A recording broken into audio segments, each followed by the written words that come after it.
Yan. Yan yung natira, yung KA9 sa front. Tapos sa rear. Yan na yung active. Yan na yung lumalabas na active niya sa open circuit yan. Check natin mamaya. Pagpapanda rin natin, boss, ano? Matik na yun. Kasi kukunin na, ay na, dalawa. Dalawang Isang EO2 na K9 at saka K8. Ibig sabihin sa solenoid yun sa EPC. Forward at saka yung rear.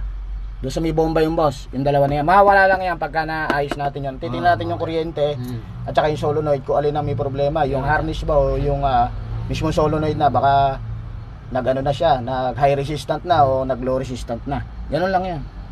Tapos i-order natin ang original na genuine ng Komatsu, yung pinaka solenoid niya. Okay na yan.